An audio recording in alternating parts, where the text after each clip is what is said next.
So today's speaker is Lex Gill. Lex Gill is a research fellow at Citizen Lab, which is based at the Munk School of Global Affairs at Toronto. She's also an advocate for the Canadian Civil Liberties Association's National Security Program. Formerly, she's a Google Policy Fellow to the Canadian Internet Policy and Public Interest Clinic, and also formerly an affiliate and researcher for the Berkman Klein Center. So let's thank Lex for being here. Cool. Yeah, thanks for all of you for being here and for having me. And thanks, Ian and Kat in particular, and the CrySP team, and the donors who fund this whole enterprise, and all the really cool people I've had the chance to meet so far here. And especially thank you to Aaron for hosting. You know, I've very rarely felt so welcomed and accommodated speaking somewhere, so I just wanted to honor how much energy and care goes into that. So this talk is called Rearranging Power Through Law and Code, Deciphering the Canadian Encryption Debate. It's a pun if you like ciphers. And so this talk is based on some research that's been conducted both by Citizen Lab, where I work, in the Canadian Internet Policy and Public Interest Clinic, CIPIC, in a joint research project. So as Aaron said, I'm a research fellow at Citizen Lab. It's an interdisciplinary space that does research and development and high-level strategic policy and legal engagement at the intersection of technology, human rights, and global security. While the lab is mostly known for its technical work, my work tends to be more on this high-level strategic policy engagement side. So I went to law school before this. That's my background. And so the reflections I'm sharing with you today are really based on this larger research project on encryption policy in Canada, which will culminate in like a massive, there are spaces at the front if you want to, there's plenty of room here. Welcome. Yeah, so there's this massive report that will eventually come out. It's really dense and nerdy. I'm going to try and instead have a goal for this talk to instead just tell a little bit of a story about what encryption is and why it matters as a legal and policy problem, and how it has the capacity to reshape relationships of information and power. And then we're going to kind of ask, if there is an encryption problem in the first place, what are those solutions, whether they're legal or tech? There are spaces at the front. Come, welcome. You're not missing anything yet, don't worry. There are cool graphs eventually. Yeah, so I mean, if there is an encryption problem, then what are the potential solutions to that problem, whether they're legal or technical or social, and what are the benefits and trade-offs of each potential response? Good policy problems do not have easy solutions. They're not fun to work on that way if they are. So we're going to try and do a bit of a survey of the landscape. Hello, welcome. There's spots at the front and kind of in the middle here. Cool. So the goal here isn't really to give you some sort of deep knowledge about how the law stands in Canada. The short answer is that the law on encryption in Canada is extraordinarily in flux, and I'm really happy and excited to answer specific questions about that during the Q&A. Also, if you have questions, like I'm saying something that doesn't make sense, just jump in. It's totally fine. But instead, the goal at this juncture is really to just paint a broad strokes picture of a policy landscape, and a policy landscape which is forcing us to answer and confront some pretty difficult ethical questions. Like, when we talk about crime and public safety, whose safety are we talking about? And, safe from what? Should governments be able to tell scientists and engineers how to do their work? Or questions, like, are we allowed to keep secrets from the state in the first place? And are there places that government shouldn't be able to go? So before we go into all of that, I'd like to just start by figuring out what we mean when we say encryption, because I recognize this is an interdisciplinary group of folks here. I want to start with this line from Wittgenstein, philosopher. It goes, in mathematics, everything is algorithm and nothing is meaning. He was getting at something a little different when he wrote that, but I like this quote as a sort of invitation to look more closely and study the meanings that we might be embedding in our algorithms, cryptographic or otherwise. And it's funny because in law and policy, I've often written that we have the opposite sort of problem where everything is meaning and nothing is algorithm. And that comes with its own set of problems and challenges. Hey, there's a couple spots here still if you want. Just don't feel shy about sneaking in at all. It's totally cool. 1, 2, 3. This, on the other hand, is a quote from Australian Prime Minister Malcolm Turnbull, who recently said, when critics argued that his proposals to regulate encryption flew in the face of scientific consensus, that the laws of mathematics are very commendable, but the only law that applies in Australia is the law of Australia. So I'd like to put forward that, false beliefs and inadequate knowledge about how encryption works can be actually a really major barrier to informed policymaking. Without accurate mental models or a working knowledge of basic technical principles, right, it can be really difficult for legislators to understand what it is that they're doing in the first place or the full implications of those choices. There's also often very strong incentives towards maintaining illusions about how encryption and other technologies, including anonymity tools, work. And that's one of the reasons why we see the same recurring policy proposals again and again over decades, like zombies coming back from the grave. Because even though they're pretty clearly untenable in the face of technological reality, they're superficially persuasive and they're politically attractive in a short-term way. So let's just work through it. Those of you who are from like CrySP or mathematics or whatever, you can just close your ears or look at Reddit on your phone for a bit. But for the rest of you without technical backgrounds, I'm just going to take a couple minutes so that we understand what it is we're regulating in the first place. So encryption is a term that's used to is there another person? OK. Oh, it's that door. OK. So encryption is a term that's used to describe the application of cryptographic algorithms, like a cipher, to transform data, just plain text, using a random string, a key, into an incomprehensible form. Okay? So decryption is the opposite. The right mental model here is really one of transformation, not enclosure. So it's not like by encrypting data, you're putting it inside of a locked box or something. Hey there. There's still a spot here if you want to sneak in. So this is not an enclosed container of data. Instead, you might want to think about encryption as kind of like translating a book into an unknowable language that nobody speaks, or maybe like shredding that book into billions of pages of confetti and trying to then reassemble it. So encryption preserves the confidentiality of information. So without the correct key, the ciphertext is illegible to third parties. You can also use it to verify that the sender is who she says she is, or to confirm the integrity of a document, file, message. So basically to demonstrate that it wasn't tampered with. Really, in this political context, we're really talking about confidentiality, though those other properties are also important. So encryption can protect data at rest, like when it's stored on a phone or a laptop, or data in transit as it travels over a network. It can be applied by the user directly or by a service provider, like a third party. And who has the power to encrypt and decrypt data and who holds the keys matters tremendously from a legal perspective as well as a technical one.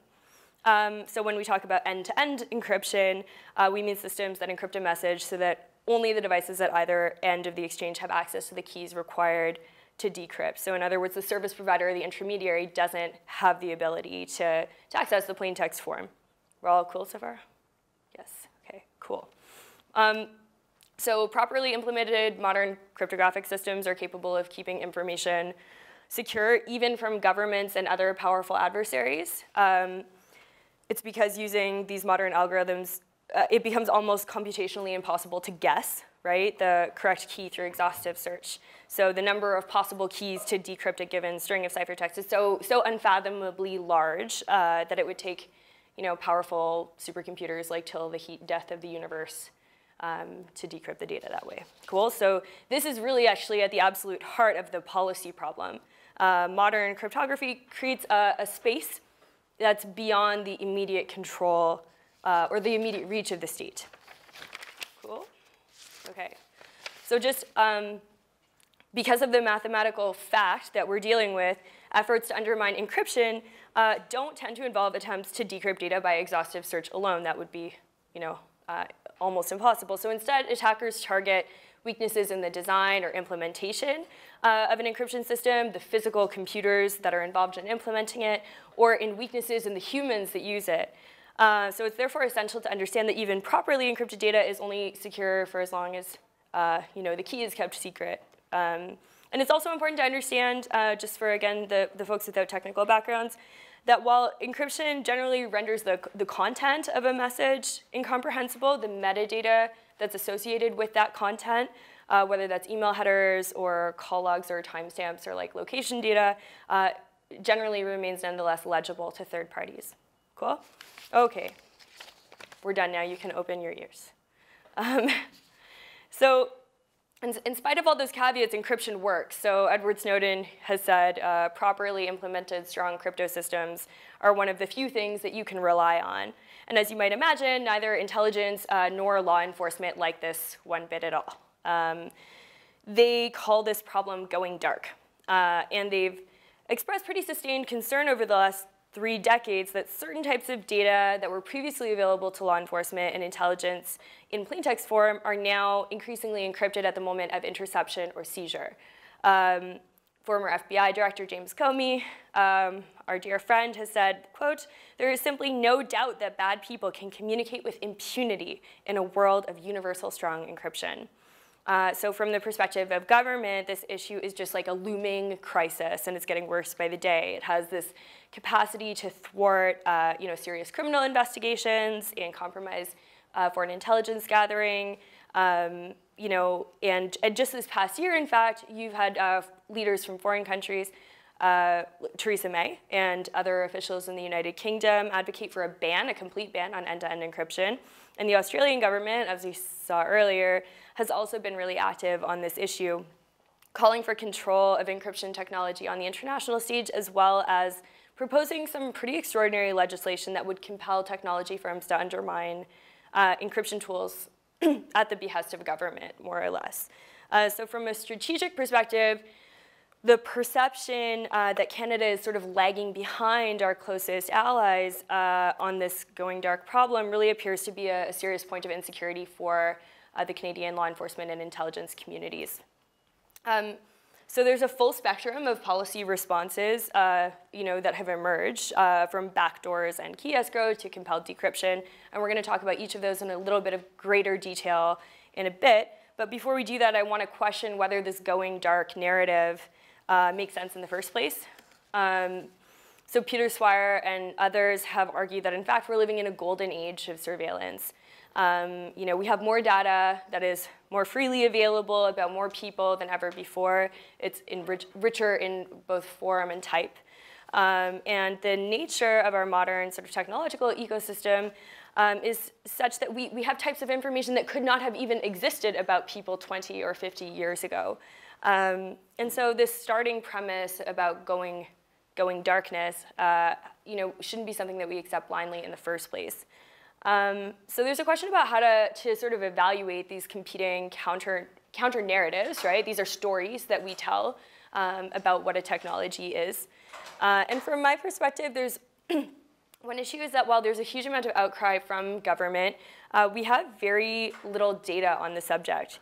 So there's actually no meaningful evidence that's been presented to the Canadian public that investigations are actually being thwarted by the presence of encryption on devices in a sort of like larger systemic way.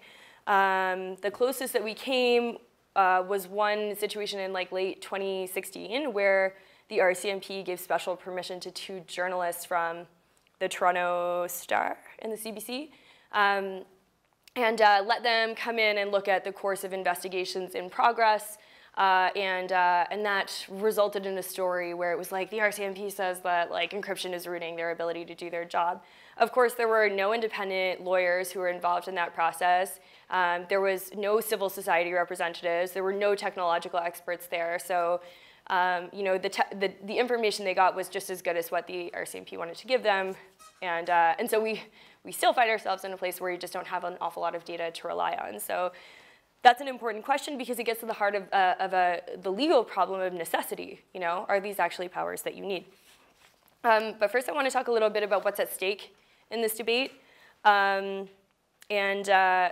You know, because we need to understand tangibly what the cost is to law enforcement and intelligence on that side, but we also need to understand what the benefits are of access to strong, uncompromised encryption technologies, right? So from an economic perspective, maybe some of you know this from your work already, but encryption provides like really critical protection for high-value commercial assets, right? Sensitive industrial information, intellectual property, trade secrets. It's an important enabler of electronic commerce. Without it, you know, that would be nearly impossible. You know, from processing online payments to managing big databases of sensitive and private user data, most of the activities conducted by the private sector online would simply like not be possible without access to encryption technology. And this applies equally, if not more so, to the commercial software that's adopted by governments to protect personal data of citizens, so by public sector entities who have to protect everything from healthcare information to social insurance numbers, which we've learned the private sector is very good at protecting in the last couple of weeks. So efforts to weaken or limit the use of encryption increases the potential attack surface in each of these cases, exposing highly sensitive and potentially highly valuable data to attackers and criminal actors of all stripes. This is one of the primary reasons that industry has been very strong opponents to government attempts to limit the control or use of encryption. And the short answer is it's because it's bad for business. But there's another public safety question, right? Like where we hear these narratives from law enforcement that encryption is compromising investigations, it's important to recognize that at the same time encryption shields sensitive government data, it preserves the confidentiality of law enforcement and intelligence investigations, and it's an essential technology for military, and it prevents crime, right? So a lack of encryption increases the possibility of everything from identity theft to ransom to fraud to distribution of intimate images, all of which are serious criminal offenses. So when law enforcement are talking about the barriers they're facing here, it's important to do a meaningful balancing, even just on the question of public safety. And so I think this, you know, when we start to account for the benefits and risks, it becomes really clear that this is not a simple trade-off between rights on one hand and security on the other. And to be frank, in all of my work, it never is, right? It never is. But I think that that narrative is much easier to sort of digest in the public sphere, so this is a moment where we can interrogate that a little bit more. So also important to understand that encryption is protecting the integrity of like critical national infrastructure from malicious intrusion, and that means everything from like telecom and transportation systems to nuclear power plants. You know, in recent elections, we've also caught glimpses of you know, how easily democratic processes can be subverted by weak cybersecurity, right? Which underscores the importance of encryption in that context. So for those reasons, interestingly, the opposition to strong encryption has not been unanimous from the intelligence community by far. So for example, you have former director of CIA and NSA director Michael Hayden, the former Secretary of Homeland Security, Chertoff, I never know how to say his name, you know, leaders from GCHQ and MI5, all speaking out against attempts to weaken encryption technology because they see the sort of cost on the other side to intelligence and national security type interests. And obviously there are huge implications for human rights, but I want to unpack that term a little bit because I think that when we talk about human rights as this concept, it can get a little hollow and superficial if you don't intentionally seek to dig a little bit deeper. So to begin with, from just like a pure international law perspective, there's a really strong legal basis for the protection and development of strong encryption, as well as anonymity networks and other secure communications tools. You know, you find it in Article 12 of the Universal Declaration and Article 17 of the ICCPR that recognize the right to privacy and require states also to provide protection of law against the unlawful and arbitrary interference of that right. Similarly, both of those documents affirm freedom of expression and opinion, including the freedom to seek and receive and impart information, ideas of all kinds across frontiers. So in 2015, the UN Special Rapporteur on Expression did a huge consultation and ultimately issued a report talking about digital encryption and anonymity tools. And he not only affirmed that those technologies have important implications for freedom of expression, but also the security that they provide can be essential for the exercise of other rights, so that these tools are enablers of principles like due process, peaceful assembly, association, the right to life and bodily integrity. And these things aren't necessarily front of mind in a North American context, but when you look at people in the global south or who are living in conflict zones, the importance of security tools simply to maintain your physical safety is profound. So encryption also underpins important tools, right, that ensure freedom of the press, protecting journalists and researchers and whistleblowers. And PEN America did a survey a couple years ago where they asked journalists essentially whether they had, quote, deliberately avoided certain topics in phone or email conversations, or curtailed or avoided social media activities due to surveillance concerns following the Snowden disclosures. And in both cases, the answer were over 25% of people said yes, right? These are professional journalists. And so I think, and of course they'd be right to do so, right? If you're following the recent news in Quebec about surveillance of journalists by the Montreal police. But I think that it's important to point out that it's not just being watched that changes our behavior, but the belief that we might be being watched, right? And so when we talk about chilling effects on freedoms, freedom of expression, speech, belief, opinion, you don't actually need a surveillance state. You actually just need the illusion of a surveillance state. So these circumstances, that framework helps us to sort of recognize that tools like encryption form a new basis for trust on the internet, and they help to sort of have a sort of countervailing tendency to those kinds of chilling effects, and help mitigate the risks of government overreach, essentially. There's two other points I want to make on this human rights issue. The first is that I think we need to take a really intersectional approach, and that's something that's been profoundly lacking from the civil liberties community for always. But so there's a cryptographer, Phil Rogaway, who said that cryptography rearranges power. He wrote a fairly influential piece of work on the subject. It helps control what can and can't be known, right? But it seems to me that we need to sort of meaningfully analyze, in order to meaningfully analyze these issues, we actually need to start asking questions about who has power and why in the first place. And recognizing that these tools are not starting on some sort of equal playing field, but actually helping people correct imbalances of power and reimagine the types of relationships that they might have with people who have authority over them, whether that's the state or someone else. So I think, thinking about different ways we can talk about encryption protecting the rights of vulnerable and marginalized communities this is a discourse, if you're a researcher in this area, it's something that is very important to be thinking about. There's very sparse literature and really, really bad data on the subject.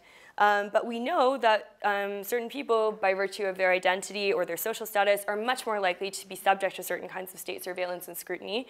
And actually not just by governments, but also their more immediate communities. And we're not all equally subject to that surveillance, and we're not all equally facing the same types of consequences as a result. So we have to sort of start from that position.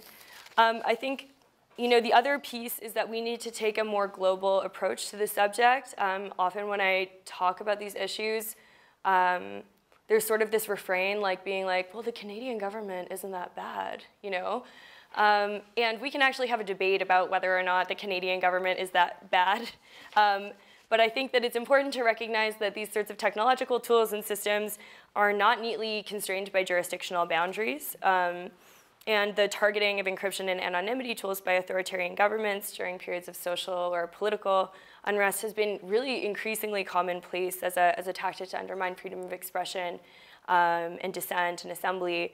And that's increasingly worldwide, I would say, right? That's something that is not just relegated to purely authoritarian governments anymore. And encryption is integral to the rights of human rights activists, right, and other people whose work involves trying to hold governments to account, including journalists, for their activities, and who, as a result of that work, are facing heightened types of surveillance. And like over a decade of citizen lab research consistently demonstrates that civil society organizations and human rights activists are disproportionately targeted by the state for their work. So we'll talk about this a little bit later, but it's worth reflecting on this question in our current political climate, maybe especially with eyes wide open about how governments operate worldwide, but also sort of closer to home. And it's just worth putting it out there that keeping spaces beyond government reach is actually a vital democratic safeguard. Even if you want to take a sort of liberal human rights perspective, which I have been fairly critical of, that having that space is like, that's actually like a feature of democracies, not a bug, right? And this is like the sort of stopgap to authoritarianism and to repression, is having these avenues for people to organize without total information awareness by governments. Cool, so we have to sort of ask, like, what does the legal landscape look like in response? And historically, there's been a ton of literature on encryption backdoors, which probably you know about from reading Ars Technica or Wired magazine. But it's actually, there's very limited mapping of the full scope of different policy solutions to the encryption problem. I'm going to keep using air quotes for that. So in developing this report, we made a list of the factors that courts and legislators might want to look to describe and evaluate the degree to which a legal measure to circumvent or weaken encryption is both proportionate and necessary. So there's about 16 variables, but it includes things like, what is the specific government objective that justifies the use of this tactic? How many people are targeted and why? What's the investigative benefit to law enforcement? Is it costly, difficult, resource intensive? What are the human rights implications of this design choice, whether that's on expression or privacy or something else? And whether there's a potential chilling effect as a result of the conduct, and whether the conduct could be perceived as an abusive process. And also the steps, if there are any, that could be used to mitigate that collateral impact. And there's like actually a big list of others, but for this talk today, we're just gonna focus on 2 of them because they offer us like a pretty rich and comprehensive lens that gets to the heart of most of these issues. Okay, so our x-axis asks us, is the policy measure targeting a specific individual or a device, or does it have system-wide impacts instead? Whether that's across an entire network, application, encryption system, neighborhood, right? And this is a question that gets at issues of proportionality and collateral impacts. So if we think back to that list of other interests that are, the economy, security, things like that, like how do we understand the scope of impact? And the y-axis asks, like, is the measure compelled? Is it compulsory? We want to know whether or not it requires the active participation of the targeted party. And this is actually a super important legal question, whether it's against a service provider like Facebook or whether it's against an individual person, because the law generally is very uncomfortable with forcing people to do things to help the state, which is a good thing. And this is where we get a right against self-incrimination and a right to silence. There's a sort of underlying common law principle that you shouldn't be conscripted in the service of government's, case against you. As an aside, one thing that doesn't really fit here is measures to restrict access to encryption, and we see that, for example, in places where different types of encryption have been outlawed, where encryption tools are censored, which is the case in many jurisdictions. And historically, things like export controls or limits on key length have been other ways to do this. So I'm just going to go through this quickly.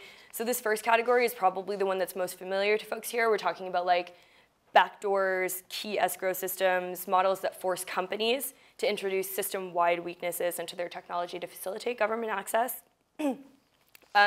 Probably a lot of you will know about the Clipper chip story, but this has been a pretty perennial is the kind of plant that comes back every year, annual. It's a perennial problem. So, you know, depending on the specific nature of the government proposal in question, these types of models have pretty serious consequences. You know, in some cases, they can break protections like forward secrecy and authentication. They can really needlessly increase system complexity and introduce new vulnerabilities, increase risk, and create really strong incentives for malicious actors to target the people who hold access to the system.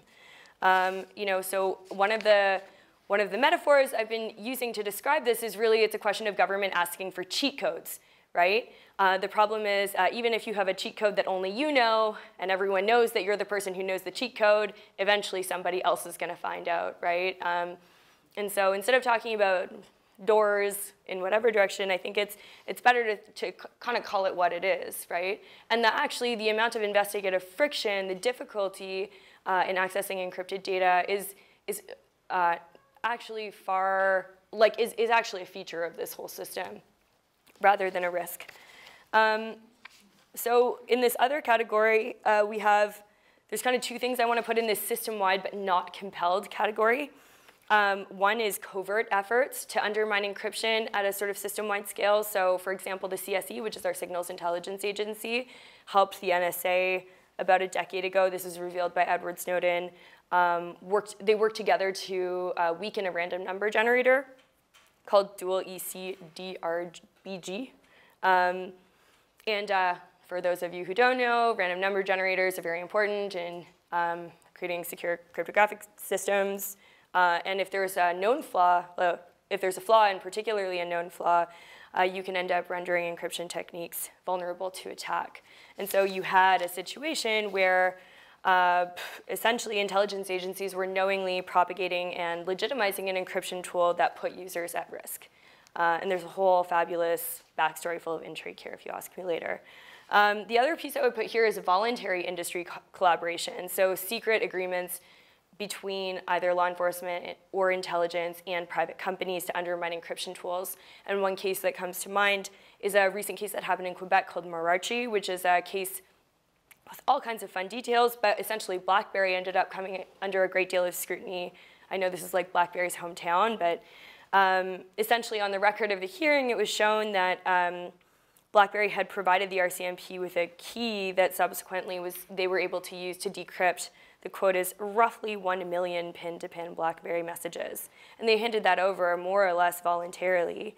You know, and essentially there was a memo that was introduced at trial by, well, it was evidence created by the CSE that demonstrated that the key disclosed by BlackBerry to the RCMP could be used to later decrypt messages of all other non-targeted BlackBerry pin-to-pin messaging users. So essentially operating as like a global decryption key that had just been handed over to law enforcement. So this is the kind of voluntary private sector collaboration that I would put in this category, and it's something that Canada and other governments, especially Five Eyes governments, are focusing on a great deal.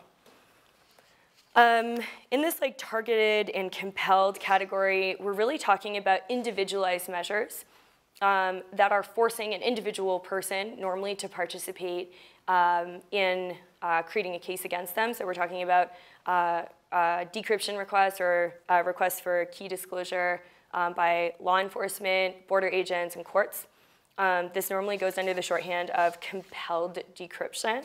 And what's interesting about this is a sort of area of law, and I'd be super stoked to answer questions about this later, is that it's a really neat intersection between privacy rights, which are in the Charter under Section 8 in Canada, to right against unreasonable search and seizure, as well as your rights against self-incrimination and to silence, you know, where you're not required to testify against yourself in a legal proceeding, a criminal legal proceeding.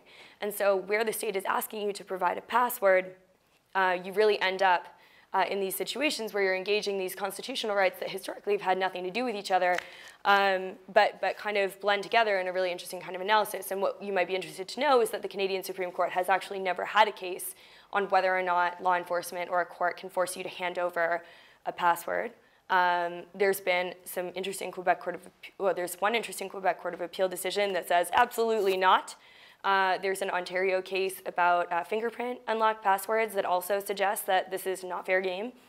But we also have some really problematic jurisprudence around what's called search incident to arrest, around search of cell phones. So we can get into that later, but I just want to flag that this is sort of another piece of the model.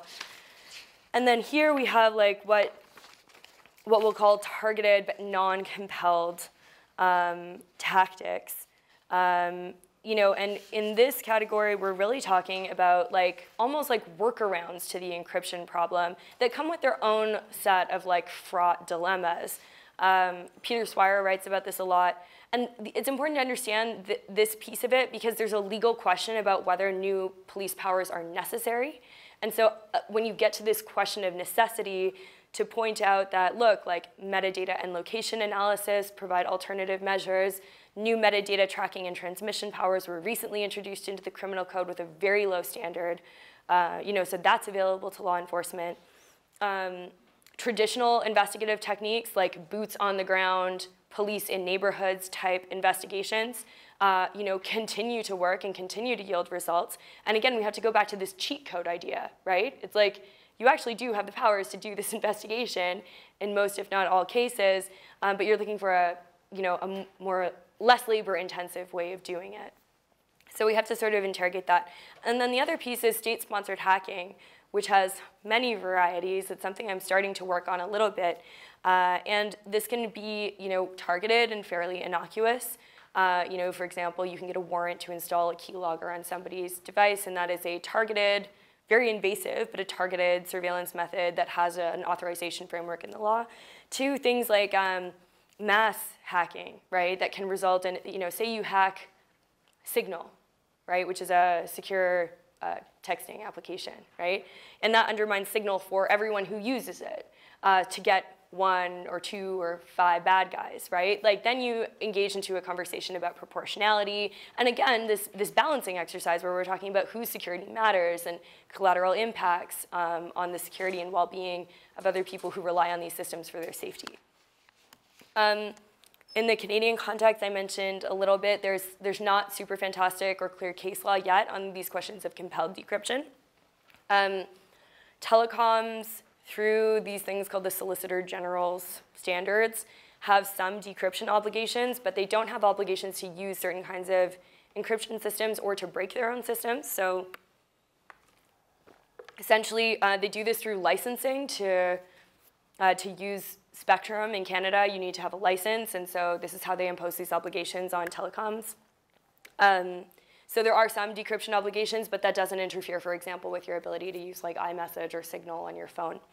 Yeah, and so there's a mostly flawed, like there's a really problematic history of what's called lawful access in Canada, which is not just targeted attacks against encryption in the law, but also retention obligations, lawful intercept type frameworks, access to basic subscriber information, like IP addresses.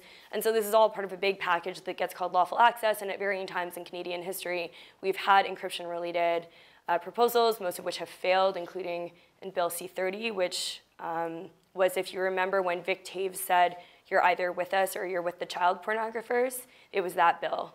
So that didn't pass. Yeah. Sorry, I am losing my voice finally. Finally, like we've just recently gone through this huge national security consultation process last year that included a number of questions about encryption. Interestingly, the result of the national security consultation was a 150-page piece of legislation called Bill C-59, and there are no new lawful access powers in that, probably because when they did the consultation, the overwhelming majority of people were like, please no more lawful access laws. And so they put that on the back burner, but that doesn't mean we shouldn't be expecting renewed calls for lawful access and surveillance powers probably in the winter.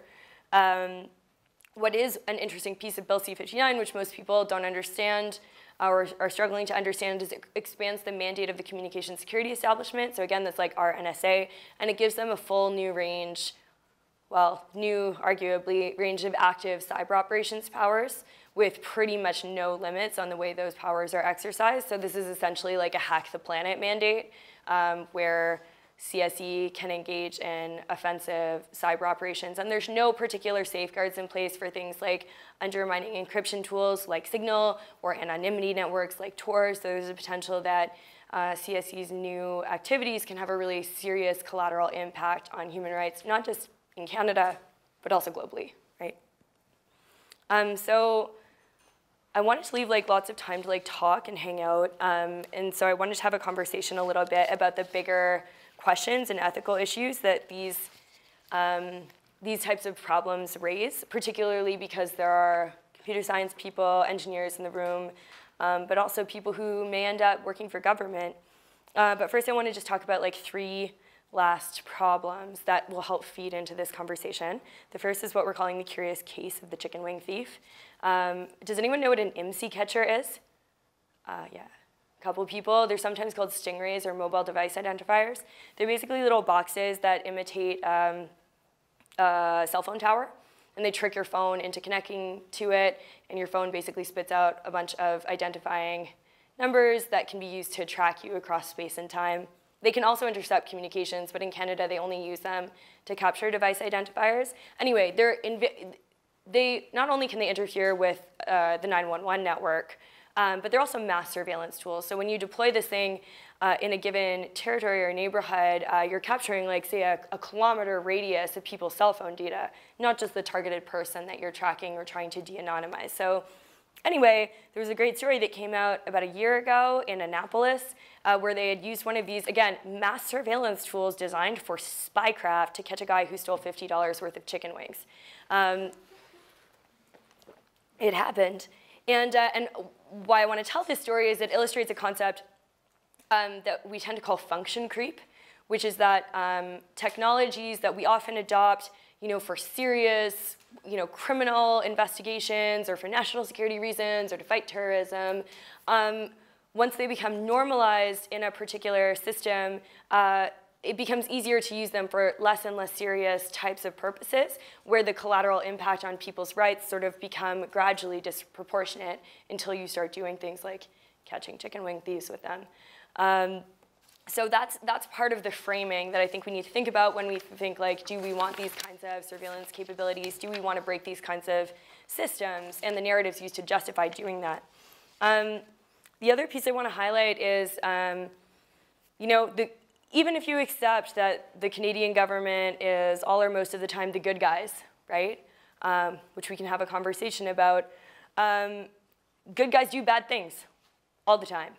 And in particular, the people who face the brunt of those bad things tend to be poor, racialized, coming from immigrant communities often. They're people who are in all kinds of ways already disadvantaged by the system, and they're often invisible in lots of ways. And so it becomes really difficult to make that kind of calculation. And in particular, when we talk about the bad things the good guys do, Canada also has its own long history of targeting activists and social movements and civil society organizations through surveillance of everything from campus activists to reproductive healthcare specialists to student groups, indigenous communities, veterans associations, and the list goes on, right?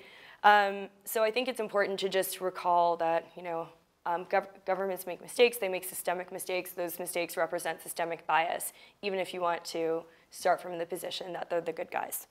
And finally, this piece that everybody wants your toys. So we have to understand these debates in a larger context, right? So where the US government or the Canadian government gets access to extraordinary powers to compel decryption or to undermine the security of service providers' tools, authoritarian and repressive governments will want those powers too. And in a way, there's a sort of rationale to that. And so we have to think about how these types of decisions play out in a global context, because there's a human rights angle, obviously, to this that is profound. There's also, if you're a little bit more cynical, at the very least, a foreign policy angle, too. So yeah, those are just a couple of reflections. I'm interested in what folks are thinking about in terms of their own ethics, their own relationships of responsibility, how you think about yourselves as maybe engineers or designers of tools that people use, and what your kind of reflections might look like in designing code, in designing policy, and maybe what kinds of questions emerge from that. And in doing that, I think it's important that we all ask ourselves questions when we're designing systems, who builds it, who benefits, who controls, and who gets hurt. Maybe there are other questions that you feel are important to ask too, where you draw the line, how long you stay in a system that's imperfect because you might mitigate harm. And I think it's important to just like probe at those questions a little bit, and if folks have legal questions about stuff that's in the talk, happy to answer those, but I'm also curious to hear about your own reflections on these bigger questions about what it means to design systems that have impacts on people's human rights. So I think that's it. Yeah, thanks. Oh, my voice just barely made it.